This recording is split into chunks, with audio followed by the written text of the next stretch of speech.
Alright, best music of 2020 speedrun. Let's see if we can get through this as quickly as possible. LPs. Our former disgruntled ex-bass player started a new Oi band. It's pretty good. No. Limericky are another new Toronto punk band. They sound kind of like Dude Ranch era Blink-182 or NoFX. We got to play their album release show earlier in the year, and in the before times, it was a great show. I found out about this band from the Tony Hawk Pro Skater remake soundtrack. This album is short and sweet, 7 songs, 18 minutes long. So Altered by Mom have been releasing a song for every week of 2020. They're the perfect band for binging. I Will Let You Down is their second compilation album of these songs. Their other one, You Gotta Get Right, is also good. Pity Party come out with their first full-length album in a couple of years. They play a pop-punk similar to Reviver or Joyce Manor. We interviewed them earlier in the year about this album. This band kind of reminds me of Apocalypse Dude or Ass Cobra era Turbo Negro. So heavy party punk with nods to classic rock and glam metal. It's heavy and catchy at the same time. So Bob Dylan was the musical guest on Letterman in 1984, and he had a backing band made up of members of the band The Plugs. And the version of Jokerman they played that night was so much better than the slowed down version from the album Infidels. So Daniel Romano from Attack in Black and Ancient Shapes covered the whole Infidels album in the 80s punk style from the Letterman performance. After a string of EPs, Dragged In released their first full-length. They described themselves as hardcore punk, stoner metal, and thrash riffs slathered in ranch. But to me, they mostly sound like Youth Crew era hardcore, so bands like Gorilla Biscuits, Youth of Today, Chain of Strength.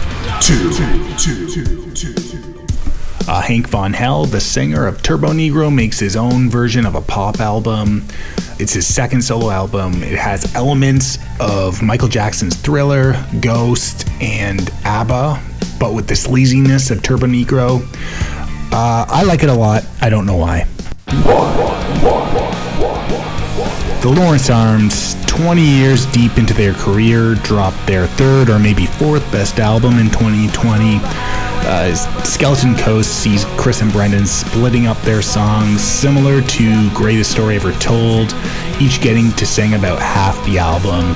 On this one, Chris's songs resonated with me more, but Brendan still had a few good ones. EPs.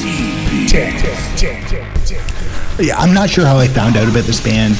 2 of their songs are kind of lo-fi pop punk, and all the rest of the songs are like 16-second hardcore songs. They sing about Pokemon, war, and cell phone addiction. No.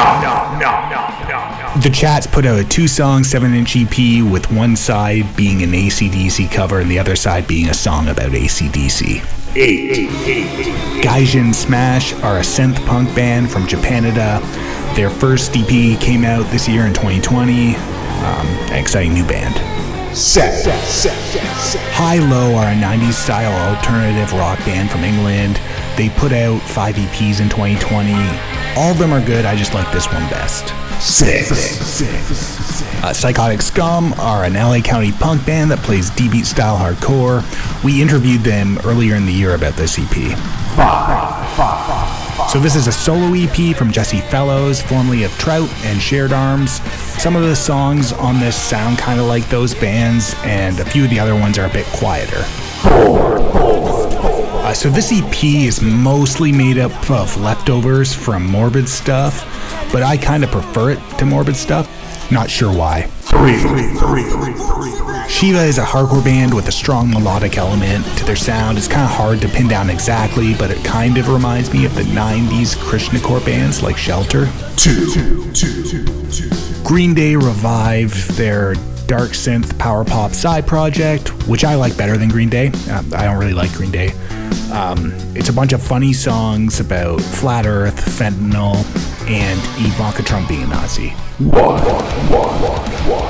So Glorious are a London, UK-based hardcore band. They remind me of a more upbeat version of the band Break Even. an Australian hardcore band from the 2000s. Basically funny accents screaming over sick guitar riffs. Single. 5. Just another awesome single from the Wet Bandits. 4. We got the chance to play a show with Choices Made back in 2019. They blew our heads off. They're probably the best live punk band in Toronto right now. They released a bunch of singles in an EP this year. All of them are good. 3. My favorite, not shitty version of Weezer. They released 3 singles in 2020. All 3 are good. This is the one I like best. 2.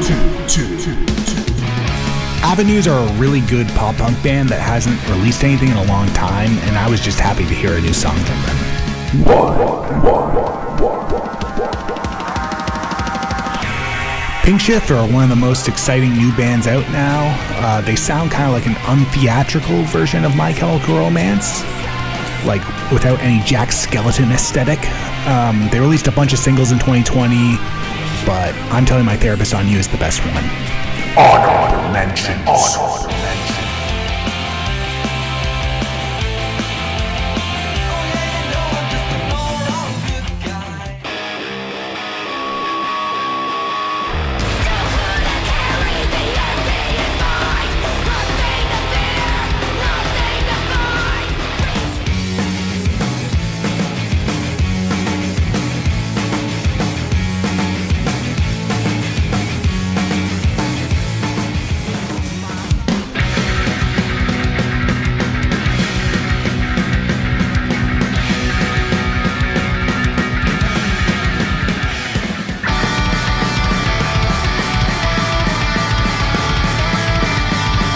It's also been a busy year for my band, The Bare Minimum.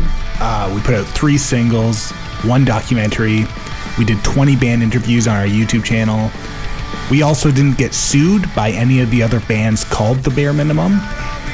If you want to support any of these bands, we'll leave a link in the description to a blog post that links to all their band camps where you can buy their merch. Thanks, and tell us what bands we missed in the comments.